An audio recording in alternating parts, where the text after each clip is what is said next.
뭐? 3천만 원? 너희도 일에 나왔지? 응. 행배야, 걱정 말해. 대부님만 믿으라. 이미 수법도 다 노출되고 10년 이상 오래된 범죄 유형인 보이스피싱 피해가 좀처럼 줄지 않고 있습니다. 문자 메시지를 통해서 보이스피싱을 유도하는 이른바 스미싱의 전형적인 문구입니다. 슬픈 예감이 들었을 땐 이미 늦었다? 아차 하는 순간 나도 모르게 당하게 되는 보이스피싱. 어디까지 의심해야 하고 무엇이 최선의 예방법일까요? 최기정의 기정사실. 지금부터 보이스피싱과의 전쟁을 선포합니다. 이제는 많이 알려져 있는 범죄 보이스피싱. 그래서 더욱더 나는 아니겠지라고 생각하는 사람들이 많은데요. 이럴 때일수록 경각심을 가져야 한다는 말씀. 제대로 된 정보부터 확인해 보기로 했습니다. 반갑습니다. 내가 그쪽 서장님하고 밥 먹고 차 마시고 막 다 하고 싶어요. 그 서장님이 그 호명면 살지요? 아닙니다. 어떻게 오셨습니까? 아니구나. 예, 제가 다른 게 아니고요. 저요, 보이스피싱 신고하러 왔어요. 그렇다면 잘 찾아오셨습니다. 그래요? 지난해 전국 단위로 발생한 보이스피싱만 3만 건 이상, 피해액은 7,700억 규모. 그만큼 보이스피싱의 현주소는 생각보다 심각합니다. 날로 기승을 부리고 있는 보이스피싱. 이제는 좀 잠잠해졌으면 좋겠는데 자꾸만 늘어난다고요. 우리 지역의 보이스피싱 피해 사례 어느 정도인가요? 경북 지역의 5년간 보이스피싱 범죄 피해 규모를 살펴보면 2017년 1,398건이 발생한 뒤로 2019년 2,097건으로 꾸준히 늘었습니다. 그러나 2020년은 코로나19 등의 영향으로 1,372건으로 하락하였고 지난 2021년은 1,381건이 발생하였습니다. 반면 보이스피싱 피해액은 해를 거듭할수록 늘어나고 있습니다. 2020년 약 265억 원에 집계됐으나 2021년은 피해액이 약 329억 원에 이르렀을 만큼 피해 금액이 가파른 상승을 보이고 있어 각별한 주의가 필요합니다. 보이스피싱의 피해 유형은 크게 두 가지. 금융기관을 사칭한 대출 사기형과 국가기관을 사칭한 기관 사칭형으로 나뉘는데요. 그렇다면 가장 최근에 일어난 보이스피싱 피해 어떤 사건이 있나요? 수사기관을 사칭한 피의자가 피해자들에게 연락하여 개인정보가 유출되어 대포통장이 만들어져 범죄에 사용되었으니 기존 대출금 중 일정 금액을 보내면 지폐 일련 번호를 확인한 뒤 다시 입금시켜주겠다라고 속여 7천여만 원을 편취한 사례가 있었습니다. 특히 최근 사례에 주목해야 할 이유가 있습니다. 이 보이스피싱 날로 진화되고 있다는데 최근에 그럼 나타나고 있는 수법들은 어떤 게 있을까요? 은행원, 콜센터 직원 등 역할을 분담하여 거액을 편취하는 수법이 대부분입니다. 또한 현금을 수거하는 과정에서도 또 다른 피해자를 양산하고 있습니다. 이처럼 현금 전달만 해주는 아르바이트는 정상적인 아르바이트가 아님을 반드시 의심해야 합니다. 이들의 정체는 무엇인지, 범죄가 아닌지 등 찜찜한 기분이 조금이라도 들면 즉시 심부름을 중단하고 경찰에 신고해야 합니다. 공공기관에서 발송한 것처럼 가짜 우편물을 보내 전화를 걸도록 만드는 레터피싱. 일부러 개인 번호를 노출한 뒤 잘못 배달된 물건인 것처럼 꾸민 택배 피싱 사례도 있으니 주의해야겠죠? 그렇다면 상황별로 보이스피싱 예방하는 방법 살펴볼까요? 여보세요?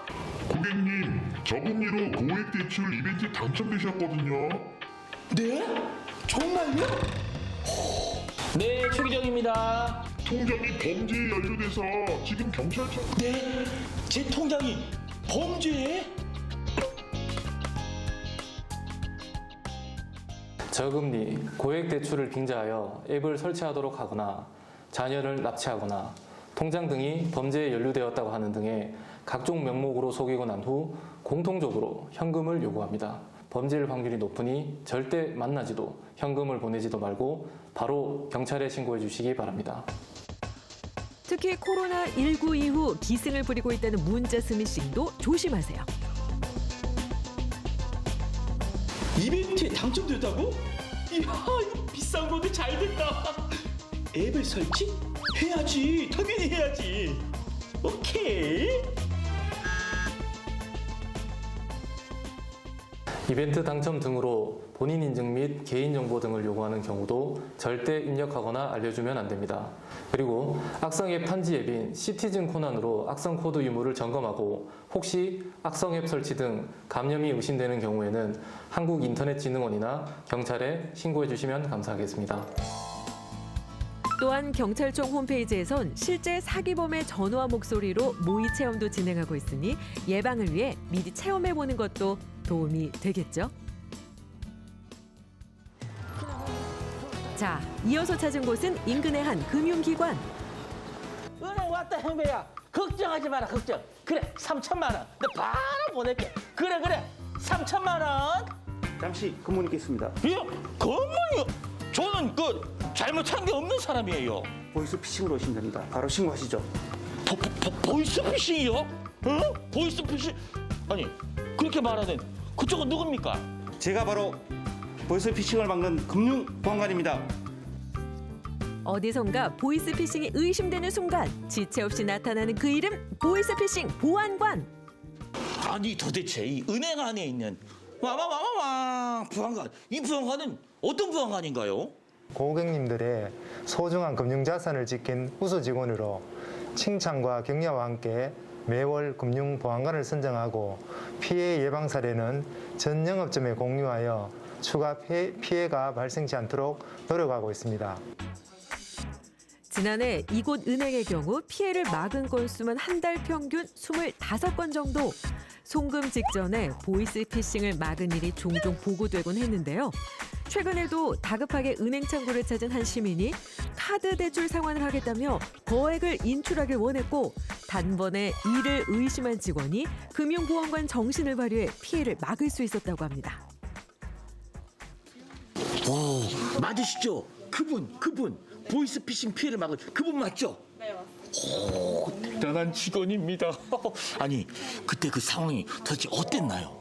워낙 고액건이라 고객님 핸드폰을 확인해 보니까 카드사에서 온 문자가 010으로 와 있었어요. 그래서 저희가 너무 의심이 돼서 고객님 핸드폰은 벌써 사기 앱이 깔려 있을 수 있어서 제 핸드폰으로 카드사에 연락해 보니 상환하셔야 되는 상황이 전혀 없었고 카드사가 아닌 은행 정부 특례보증을 사칭한 스미싱 사기라는 것을 알게 되었습니다.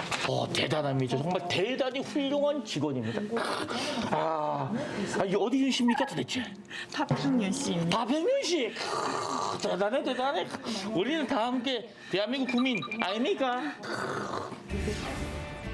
그래도 아직 부족하다면 이런 것도 있습니다. 보이스피싱 피해자도 엄연한 소비자. 경상북도에선 금융피해 예방을 위해 연령, 계층별 맞춤 교육을 실시하고 있다는 사실. 어르신같이 좀 스마트폰에 활용해서 좀 아무래도 취약한 분들은 저희가 직접 찾아가서 교육하는 방식을 우리가 채택을 하고 있고요. 그리고 언어 부분에서 좀 다소 취약한 우리 다문화 가족분들은 다문화 가족 강사를 양성해서 다문화 가족분들을 대상으로 우리가 교육을 실시하는 방식을 저희가 선택하고 있습니다. 그래서 이런 보이스피싱에 대한 신종 수법들이 나날이 증가하지만 그런 또 증가하는 수법들을 잘 정리해서 사례화해서 그것을 알림으로써 저희가 사전 예방에 중점을 두고 있다는 말씀을 드립니다. 예방 교육도 교육이지만 피해 구제를 위한 상담도 진행하고 있다는 점. 보이스피싱 앞으로도 잘 대비하면 좋겠네요. 방심하는 순간 내일이 될지 모를 보이스피싱. 피해 신고는 국번 없이 112나 118 또는 1332번이 열려 있으니 참고하세요. 보이스피싱 잘 알고 있어도 당할 수 있습니다. 현금 안 돼요. 무조건 의심. 꼭 기억하세요.